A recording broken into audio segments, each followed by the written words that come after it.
Welcome to Erebosvox. Tonight, we are back with an unprecedented double feature. Two terrifying and thrilling narratives rooted in documented evidence and true accounts. Are you ready to face the eternal curse and the sound of silence? Let's begin. The relic of old Mrs. Alistair and the lingering hunger. This is the true account of Ethan Miller, a man who, even now, carries the cold weight of what he endured. He is convinced that what happened in that house was not a haunting, but an infection of the soul. The year was 1998. Ethan, a 20-year-old college student, was looking for cheap housing in a quiet suburb of New England to finish his architectural degree. He found a massive, old Victorian house that had been sitting vacant for almost a decade.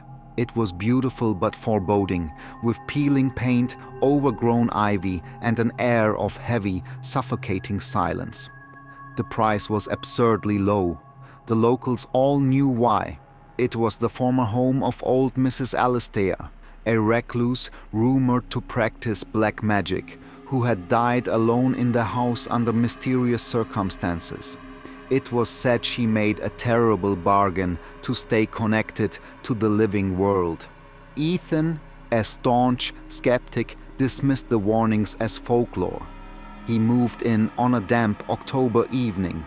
The moment he opened the front door, a wave of frigid air hit him, carrying an overpowering smell of stale lavender and rot. He could feel the sheer density of the darkness inside. It wasn't just a lack of light, but a physical presence. His bedroom was at the end of the long upper hallway, right next to a small, sealed-off attic crawl space. From the very first night, the silence was shattered. Around 3 a.m., a distinct shuffling sound would begin in the hallway, like old slippered feet dragging across the hardwood floor. It wasn't loud, but it was relentless, moving slowly from the main stairs towards his room. He would lie there, paralyzed, listening to the agonizingly slow advance of the sound, which always seemed to stop right outside his door, followed by a faint clicking noise, like long, brittle fingernails tapping the wooden panel. After a week, the sounds evolved. He began to hear a raspy whisper, too faint to make out the words, yet undeniably feminine, originating from the sealed attic crawl space. It sounded like someone trying desperately to communicate through a throat clogged with dust and cobwebs. One night, fueled by terrifying curiosity, Ethan pressed his ear to the attic door. The whisper stopped immediately. Then a voice, clearer now, but deeply distorted and guttural, breathed, "Why are you here, dear boy? You are not one of mine." That night, Ethan experienced the first physical attack. He woke up violently, unable to move a muscle. His entire body felt weighted down, a phenomenon he later learned was called sleep paralysis. But this was different. He saw a shadow figure, hunched and tiny, hovering directly over his face. It had no discernible features, just an empty, terrifying blackness. But he instinctively knew it was Mrs. Alistair. As it leaned closer, he didn't just feel fear. He felt a sudden, crushing spiritual hunger. It was as if this entity was desperately trying to siphon the life and warmth out of his chest. He screamed inwardly until the pressure suddenly released, and the shadow melted into the oppressive darkness of the room. When he finally flipped on the light, he saw 3 distinct, vertical scratch marks burned into the varnish of his antique bedside table. The psychological torment became relentless. Ethan started seeing the flicker. A split-second peripheral glimpse of a tall, gaunt woman in a dark, old-fashioned dress, always darting out of sight, always in the same direction, downstairs to the old cellar. He knew the cellar was the heart of the haunting. It was a dark, stone-lined space that smelled perpetually of mildew and raw earth. One rainy afternoon, when the unsettling silence of the house was at its peak, Ethan descended into the cellar. In the deepest, dampest corner, he found a narrow section of the stone floor that was suspiciously loose. He spent hours prying the stones up. Underneath, he discovered a small, deep hole dug into the dirt, a kind of small, crude grave. Inside the hole, he found a bundle wrapped in heavy, yellowed linen. Unwrapping it was the worst mistake of his life.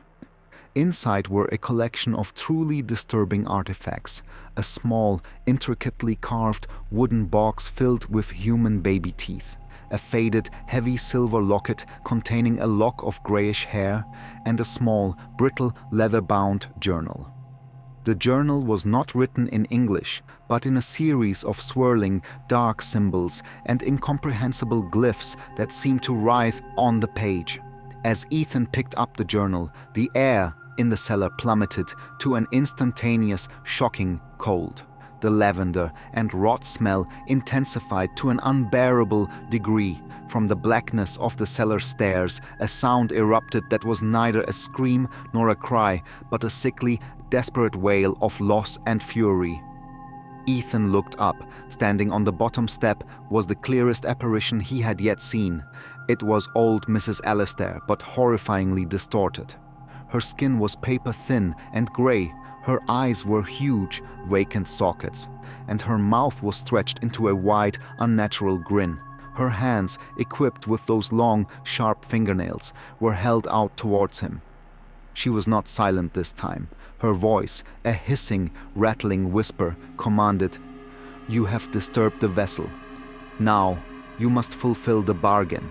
The house demands its heir." He didn't wait.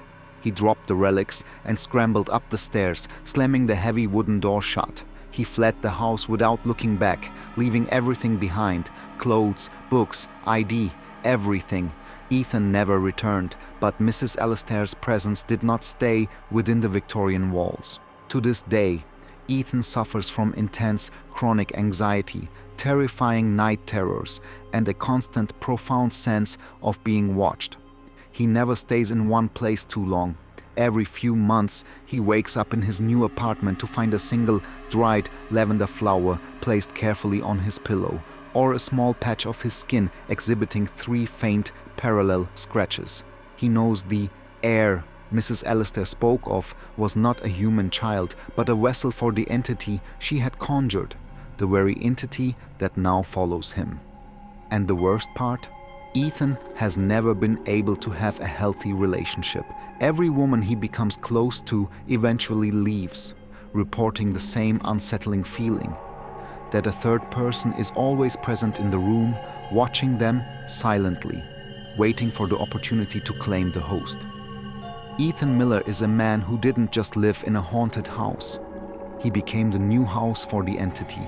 He is convinced that one day he will finally fall asleep and the hunger in his chest will consume him completely, fulfilling the dark bargain of old Mrs. Alistair. The hunger that waits for the rightful heir to be born or possessed, the infrasound corridor and the apex predator of the dark. The year was 2011. Elias and Daniel, 2 highly experienced geologists with 2 decades in the field, were the lead exploration team at a privately owned site known as the Obsidian Pit in the high arid mountains. The mine, famed for its rare mineral yield, had recently broken through a ceiling at 600 feet, revealing an ancient, non-man-made shaft, a subterranean space untouched by human hands. The local drillers refused to proceed, claiming they heard the mountain weeping. Elias and Daniel, motivated by scientific curiosity and the potential for a massive mineral vein, decided to descend alone. The newly exposed shaft was a terrifying descent, It was a rough, black, crystal-lined, natural fissure, not a clean mine tunnel. The black crystals seemed to actively absorb the light from their headlamps. As they maneuvered downward, Daniel whispered, "Elias, there's no echo down here. The silence is crushing." At 650 feet, they reached a massive natural cavern. In its center lay a geological anomaly, a massive, yellowish, crystalline monolith unlike anything known to science. The air around it was impossibly cold and thrumming with an inexplicable pressure. Elias immediately activated his frequency meters. The needle violently pegged the red zone. "It's a powerful infrasound wave, Daniel. Extremely low frequency. It's hitting our internal organs. We need to get out, now." The infrasound, below the range of human hearing, was instantly inducing severe vertigo, nausea, and intense, crushing pressure on their chests. As they turned to flee, Daniel glanced back. He swore the yellow monolith had shifted its mass slightly. They bolted, but before they could reach the stable mine tunnel, a different sound erupted. Not an audible sound, but a deafening, horrifying, deep vibration that originated directly from the bedrock, shaking their teeth in their skulls. Simultaneously, a safety rope near them snapped violently, not from where, but as if sliced by massive, impossibly sharp claws. Elias whirled around, his lamp beam flashing across the rock face. He caught a glimpse of it, a large, low-slung quadrupedal entity with slick, dark skin that perfectly mirrored the light-absorbing black crystals of the walls. It was almost invisible. Its hunting mechanism was clear. It had no visible eyes, but its massive bulbous head possessed a cavernous mouth lined with uneven, yellowed bone spikes. It was a predator, evolved in the dark, hunting not by sight, but by sensing internal vibrations and the ambient infrasound. The thrill of discovery instantly twisted into the terror of survival. Elias realized their discarded frequency gear was lying next to the monolith. They had to navigate the collapsing, pitch-black labyrinth while maintaining absolute, agonizing silence.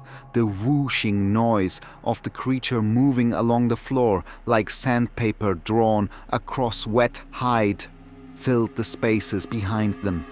In a frantic dash around the corner, Elias accidentally scraped his oxygen tank against the jagged tunnel wall. The sound, a sharp, metallic screech, was deafening in the echoing void. The creature reacted instantly. With a blindingly fast, wet blur of motion, it slammed into the tunnel wall beside them. The structural integrity gave way, and a portion of the ceiling violently collapsed with a deafening roar. Daniel screamed.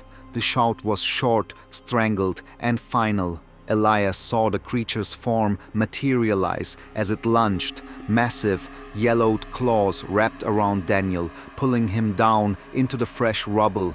Elias heard a sickening sound of crushed bone and a wet, sucking gasp as Daniel's voice was instantly silenced. A thick, unsettling quiet followed, broken only by a lingering, slow, moist, lapping sound that indicated the creature was feeding. Elias was alone, armed only with a dwindling battery and a terror that transcended fear. He had to assume the creature was intelligent. He stripped off his heavy gear, now moving low and slow, controlling his breath until he felt he would pass out. Every beat of his heart felt like a hammer blow that would alert the thing. He crawled into a small ventilation shaft where the creature couldn't easily follow. As he climbed an old, corroded ladder, the infrasound intensified. He felt his stomach clench and his eardrums vibrate with sickening pain. Reaching the top, his relief was short-lived. A gigantic, smooth, clammy appendage snaked up the shaft, its purpose purely exploratory. It brushed his ankle. Elias roared, in his mind, but not audibly, and slammed his pickaxe down, breaking the ladder and sealing the passage below. He scrambled out, leaving behind a deep, burning abrasion across his ankle. 6 deep, parallel furrows that glowed with a faint, sickly yellow phosphorescence.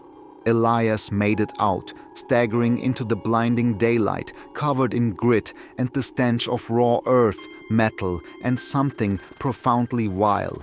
He was institutionalized days later. He can no longer hear, not due to auditory damage, but because all ambient sound, traffic, speech, music is now filtered through the constant, agonizing, physical pressure of the infrasound frequency.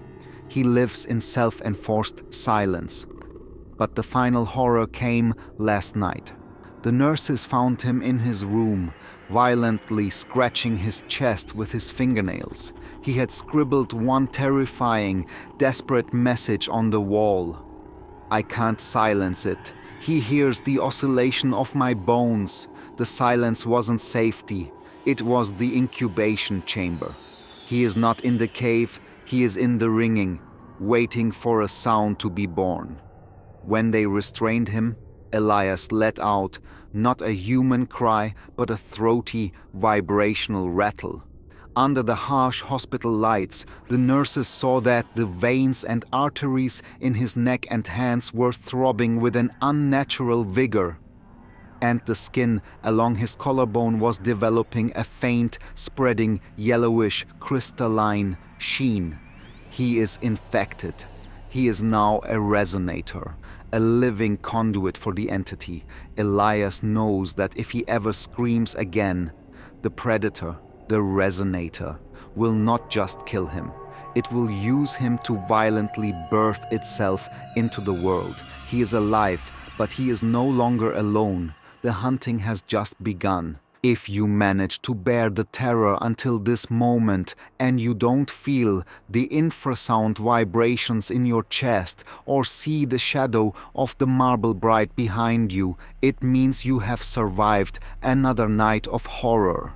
But remember, Leila's curse doesn't end just because the video is over, and the infrasound predator is always listening. If you enjoyed this dark journey and the horror consumed you, do not leave our channel alone. Hit the subscribe button right now. Give this video a like, and most importantly, tell us in the comments section which story, the Jinn bride or the resonator pit, started your nightmares. We will return soon with a deeper terror. Until then, remain silent.